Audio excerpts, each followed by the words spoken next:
मानव नेत्र में उत्पन्न वह दोष जिसमें व्यक्ति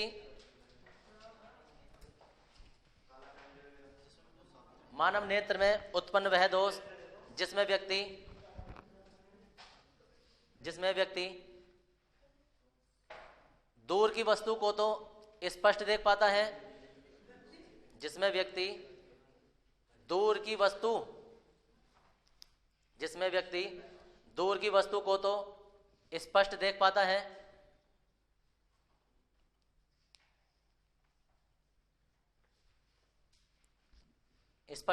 है,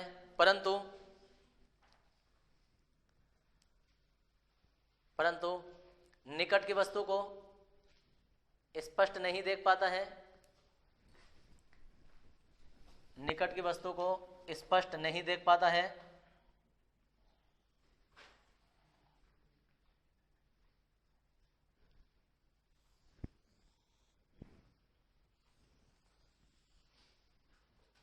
नहीं देख पाता है, दूरदृष्टि दोष कहलाता है।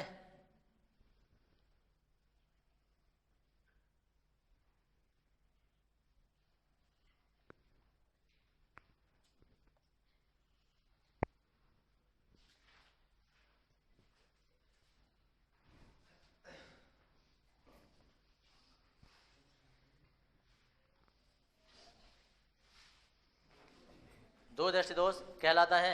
नीचे आने डाल देंगे कारण। हाँ जी, कारण।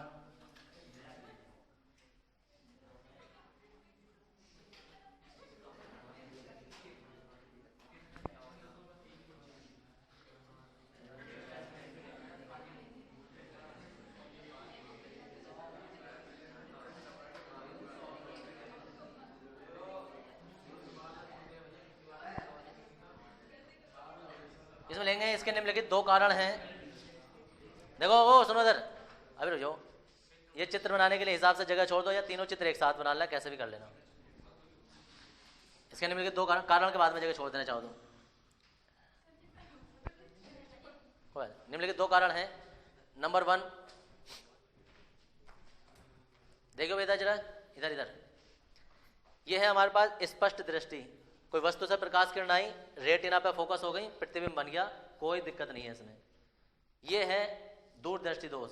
इसमें होता क्या कि वस्तु से प्रकाश किरण आई, रेटिना पे फोकस नहीं हुई, मिल ही नहीं पाई, अभी दूर ही रह गई। यानी कि अगर मिलाते तो ये दूर जाके मिलती, रेटिना से दूर जाके मिलती, तो इसलिए दूरदृष्टि दोष है। अब होता क्या है कि दूरदृष्टि दोष हुआ क्यों होगा? एक तो नेत्र लेंस की फोकस दूरी बढ़ गई होगी ताकि किरणों को दूर फेंक रहा होगा, ये एक कारण। दूसरा क्या होगा कि फोकस दूरी ठीक ठाक रही हो, नेत्र गोलक जो है सिकुड़ गया हो, तो सिकुड़ जाने से होगा क्या कि ये अपना काम ठीक कर रहा था, यही थोड़ा सा आगे को हो गया। तो दो कारण होते हैं इसके। निवारण क्या है कि हमें ऐसा लेंस यहाँ चाहिए जो किरणों को नीचे को दबा दे थोड़ा सा। कौन सा लेंस होता है जो दबाता है किरणों को? उत्तल लेंस। तो हमें ऐसा लेंस यहाँ लगाना है, चश्मा ऐसा लगाना है जो किरणों को नीचे को दबा दे, यानी कि उचित फोकस दूरी का उत्तल लेंस की आवश्यकता होगी।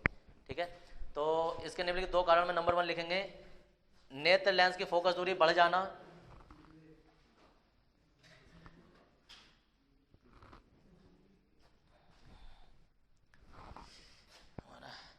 चश्मा जो है वो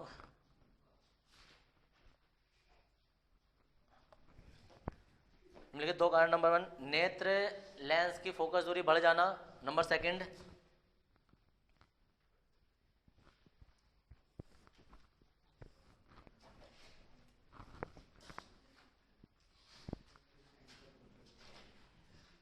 नेत्र गोलक का सिकुड़ जाना। नेत्र गोलक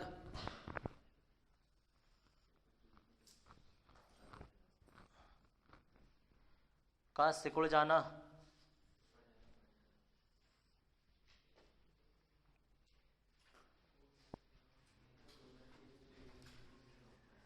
यह है स्पष्ट दृष्टि,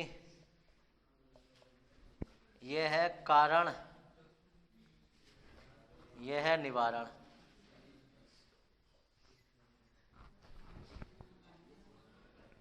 यहां लिख देंगे रेटिना।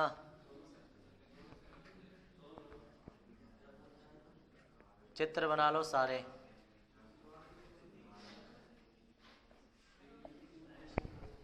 उसके बाद हेडिंग डाल देंगे जरा दूर दृष्टिता।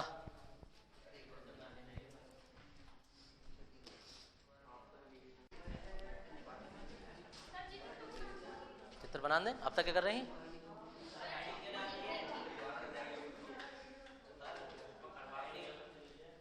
हेडिंग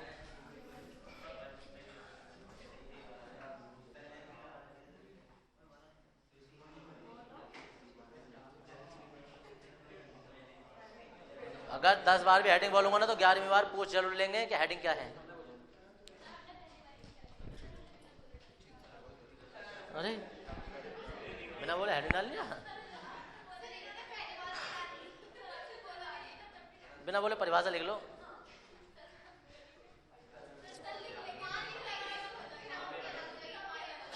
सही होगी तो गलत क्यों होगी? दोनों दोष आते हैं।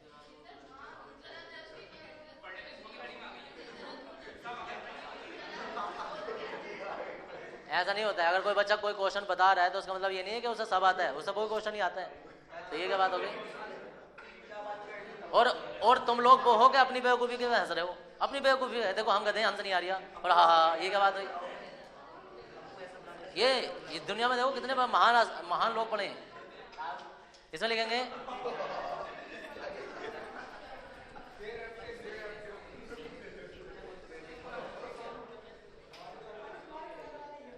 मानव नेत्र में उत्पन्न वह दोष,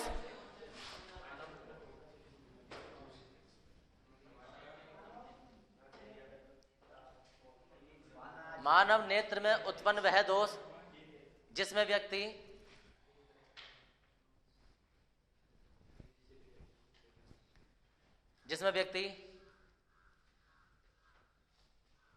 ना तो दूर की वस्तु और ना ही निकट की वस्तु स्पष्ट देख पाता है, ना ही दूर की वस्तु और ना ही निकट की वस्तु स्पष्ट देख पाता है।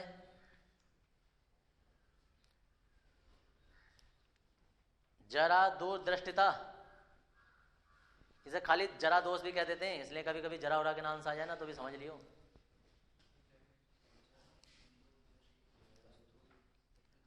जरा दूरदृष्टिता कहते हैं। यह दोष तब उत्पन्न होता है जब, फुल स्टॉप लगा लिखो, यह दोष तब उत्पन्न होता है जब, आप सारे आंख के डॉक्टर उनके जाएंगे। यह दोष तब उत्पन्न होता है जब व्यक्ति के निकट का फोकस बिंदु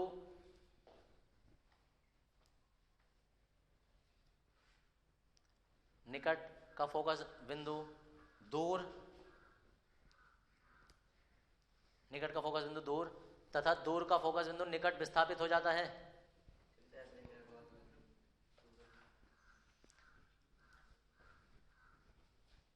निकट का फोकस बिंदु दूर तथा दूर का फोकस बिंदु निकट विस्थापित हो जाता है।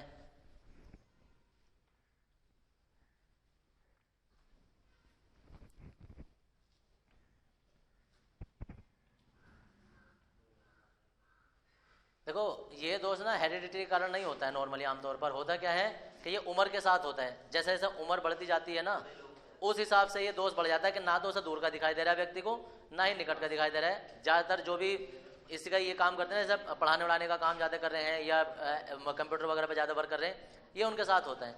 तो ऐसे दोष के निवारण के लिए, यहाँ पर निवारण भी लिखवाऊंगा अभी, निवारण के लिए क्या करते हैं कि द्विफोकल लेंस का प्रयोग करते हैं। द्विफोकल लेंस जो ना इस तरीके का लेंस होगा तुम्हारा कि उसमें ऊपर के चश्मे जो होंगे वो अलग होंगे और ऐसा करके एक और अंदर अंदर होता है, उसमें ध्यान से देखोगे ना तब दिखाई देगा। टीचर वगैरह के भी किसी न किसी के होगा। हाँ जी, तो वो ऐसा होता है कि सामने को जब वो देखेंगे दूर के लिए तो वो ये वाला लेंस यूज करेंगे, और जब नीचे को पढ़ेंगे ना तो वो ऑटोमेटिकली निगाह उनकी यहाँ से कैच करेगी। फिर तो एक ही लेंस में दो डबल लेंस लगे होते हैं। तो इस दोष के निवारण के लिए द्विफोकल लेंस का प्रयोग किया जाता है कि उसमें उत्तल भी लगा होगा अवतल भी लगा होगा, अलग अलग प्रकार के लेंस उनके फोकस दूरी के हिसाब से लगे होते हैं। तो ये उम्र दराज लोगों के पास तुम्हें ज़्यादा मिलेगा नॉर्मली कंपेरिजन। तो आमतौर पर जो नॉर्मलाइज होती है वो उत्तल अवतल से ठीक हो जाती है, ये डबल से होता है। तो लिखेंगे इस दोष के निवारण के लिए, नई लाइन से लिखो, इस दोष के निवारण के लिए द्विफोकल लेंस का प्रयोग किया जाता है? द्विफोकल लेंस, हाँ जी, फोकल, द्विफोकल लेंस का प्रयोग किया जाता है।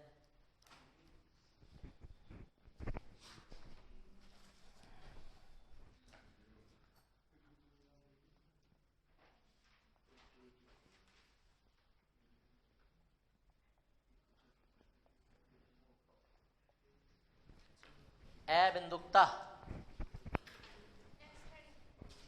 हाँ जी, अगला हेडिंग, हाँ जी, इसका कोई डायग्राम नहीं है। अब इस व्यक्ति को ना दूर का दिखाई दे रहा है ना पास का, तो क्या बनाना भाई? अब तो ये चश्मा ही बनवा। हाँ जी, और सिंपल है, रतौंदी होता है, रतौंदी, रतौंदी।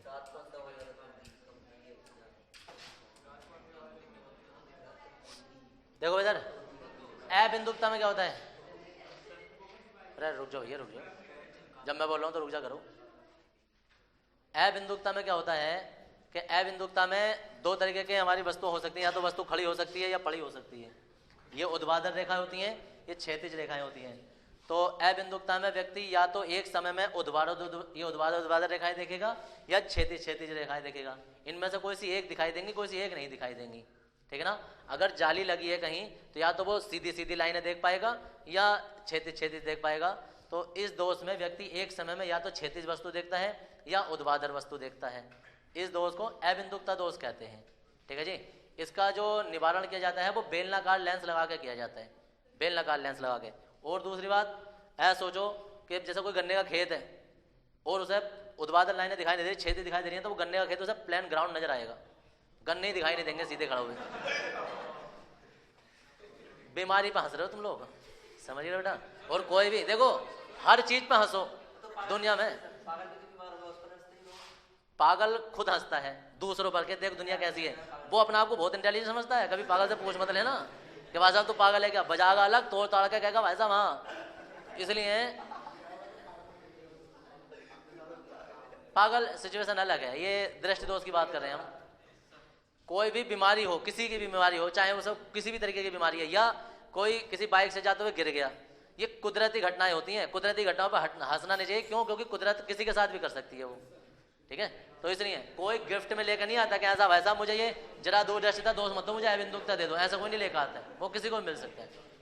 तो परिभाषा लिखेंगे तो कम से कम बीमारी पे किसी के नहीं हंसना चाहिए। बीमारी इसमें लिखेंगे, बीमारी में मत हंसो। मानव नेत्र में उत्पन्न वह दोष, मानव नेत्र में उत्पन्न, कल हमारे सजाद कह रहे हैं कि ढोरों में उत्पन्न है ना। मानव के अलावा तो दूसरी प्रजाति भाषा जानवरों की है। मानव नेत्र में उत्पन्न वह दोष,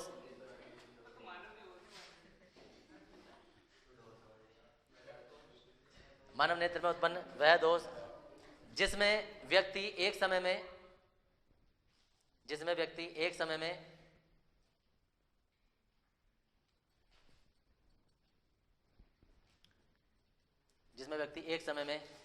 या तो क्षैतिज वस्तु या ऊर्ध्वाधर वस्तु ही देख पाता है, या तो क्षैतिज वस्तु या ऊर्ध्वाधर वस्तु ही देख पाता है,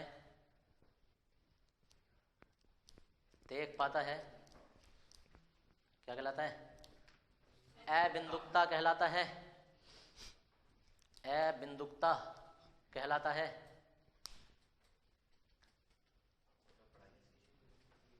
इस दोष के निवारण के लिए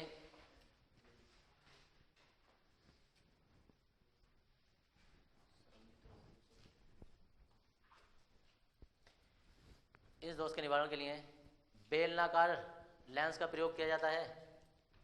बेलनाकार लेंस होता है ना, वो थोड़ा मोटे होते हैं, प्लेन ही होगा लेकिन मोटा लेंस होगा वो।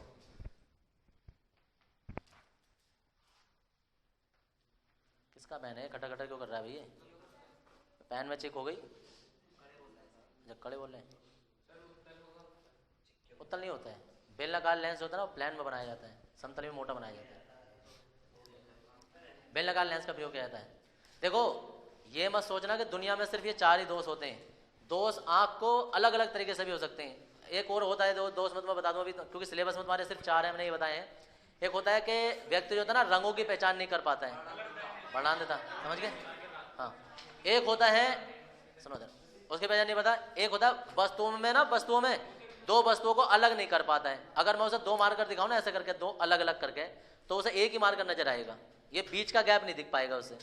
तो ये होती है उसकी, हाँ, ये होती है उसकी भेदन क्षमता, कि उसकी आंख जो है ना वो भेद नहीं पा रही है 2 वस्तुओं के बीच के गैप को, भेदन क्षमता कहते हैं उसे, ठीक है? तो अलग अलग प्रकार के दोष होते हैं। अरे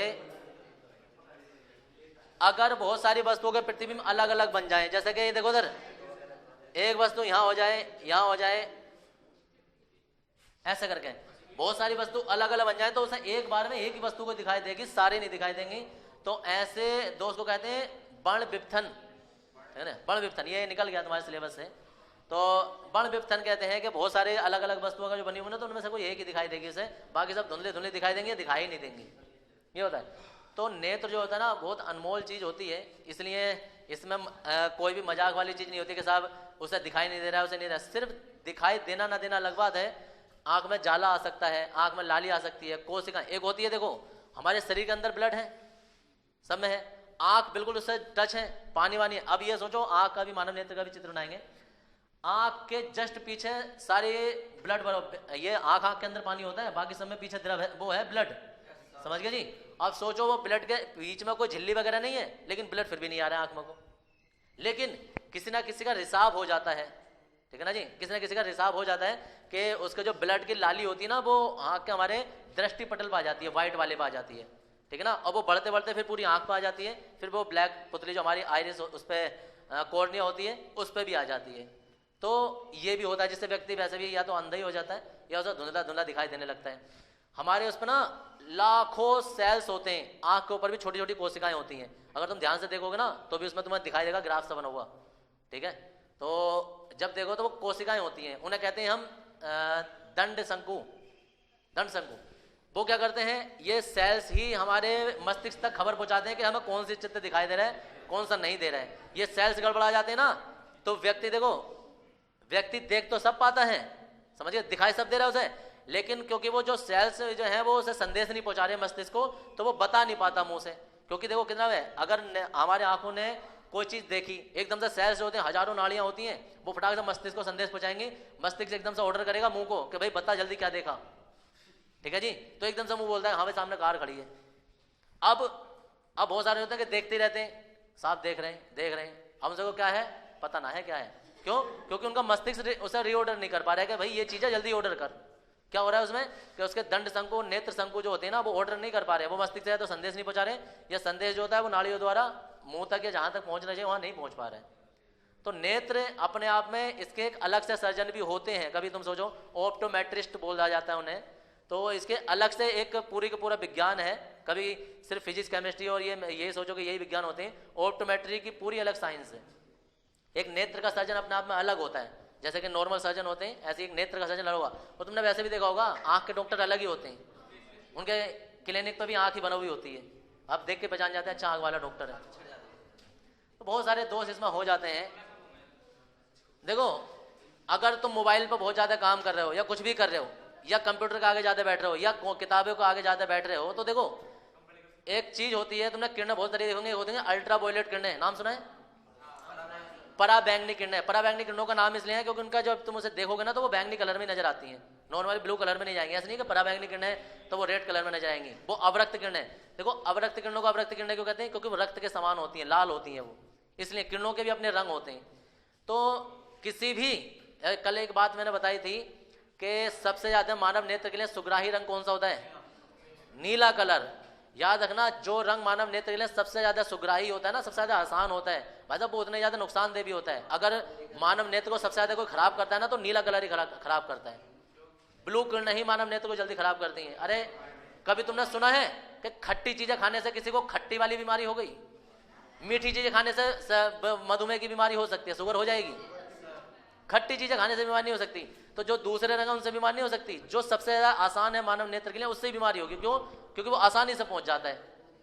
अब अगर जो तुम मोबाइल के आगे हो, कंप्यूटर के आगे हो, या अपनी कॉपी किताबों के आगे हो, किसी के आगे, तो नॉर्मली 300-400 रुपए का चश्मा आता है, उसे कहते हैं ब्लू कट रे।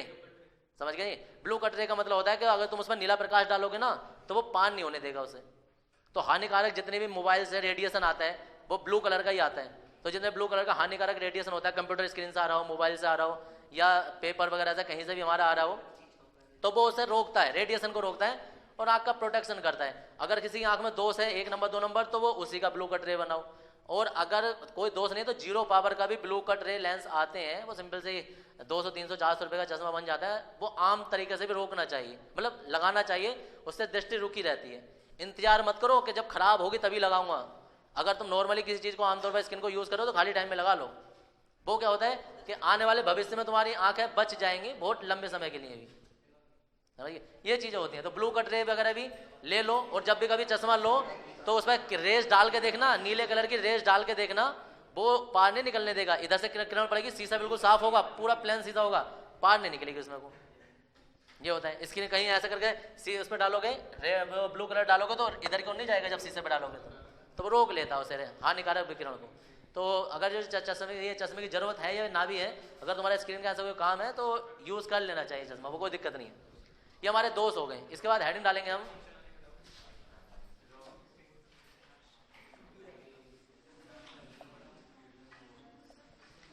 दर्शन कोण।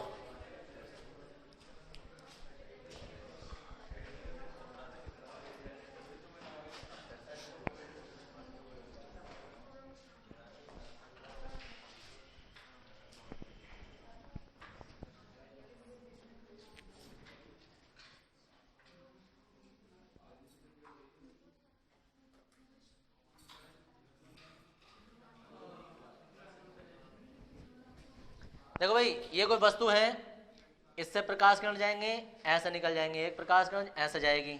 ये किरणें जब आपस में मिलेंगी ना, क्योंकि ये वस्तु फोकस से ज़्यादा दूरी पर रखी है, तो यहाँ कहीं प्रतिबिंब बना देंगे। ये ए डैश बी डैश है, ये ए बी है। आँख जो है वो हमारी ये है।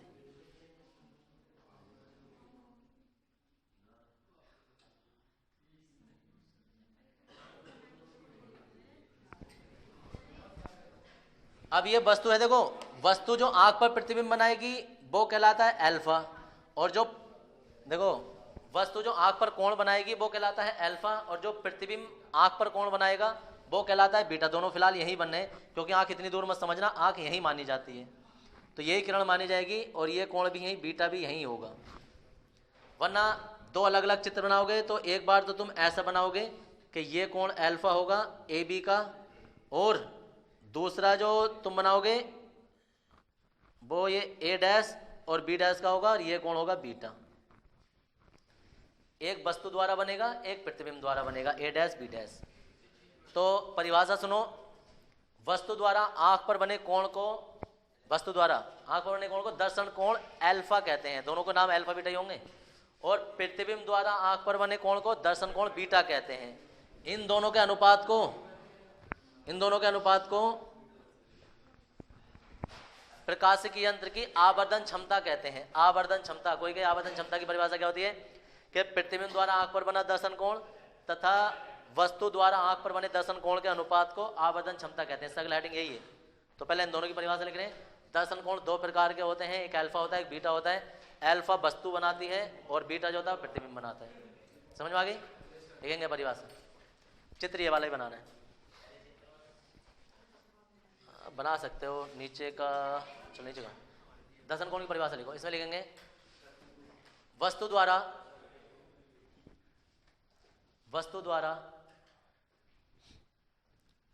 आंख पर बने कोण को, आंख पर बने कोण को दर्शन कोण अल्फा कहते हैं।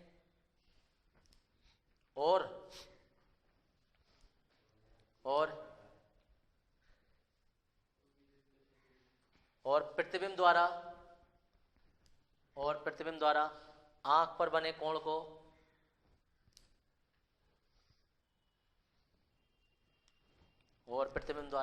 पर बने कोण को दर्शन कोण बीटा कहते हैं।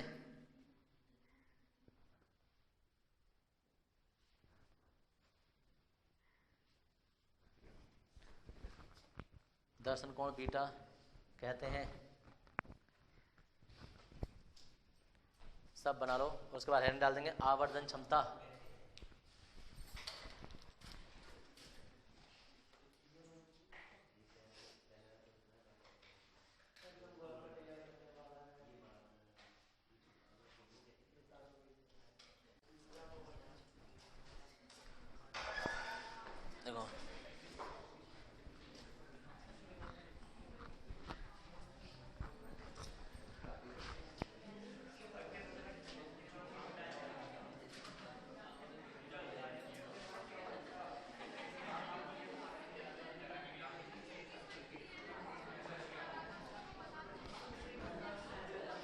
देखो रे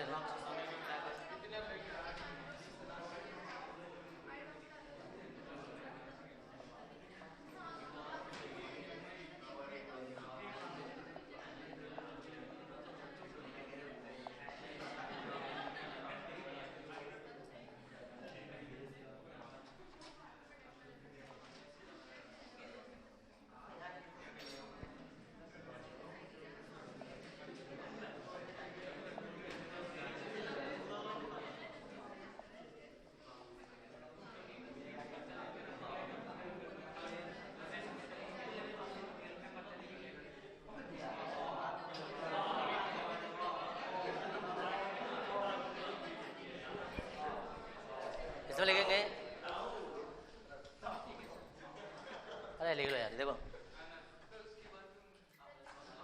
प्रतिबिंब द्वारा आंख पर बना दर्शन कोण तथा वस्तु द्वारा आंख पर बने दर्शन कोण के अनुपात को आवर्धन क्षमता कहते हैं। इसे m से प्रदर्शित करते हैं और ये सब लिखते हैं।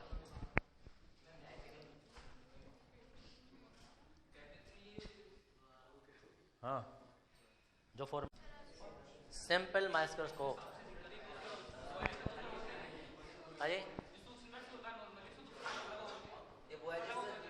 ना, ये वाला नहीं है। वो ये वाला जो है वो है संयुक्त तो सूक्ष्मदर्शी, वो जो तुम देखोगे लैब में।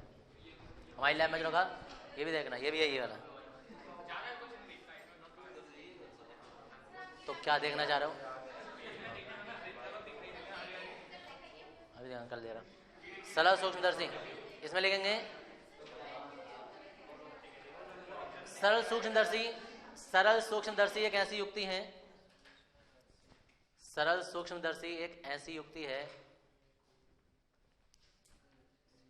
जिसकी सहायता से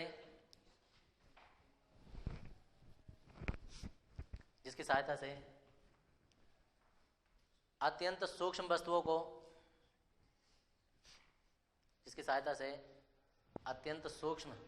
को आसानी से देखा जा सकता है।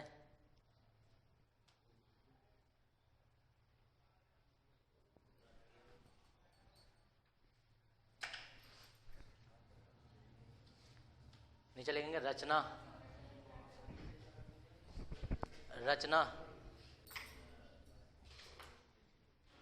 और रचना में ना सिर्फ एक चित्र बना लेंगे, यही वाला जो अभी अभी बनाया है।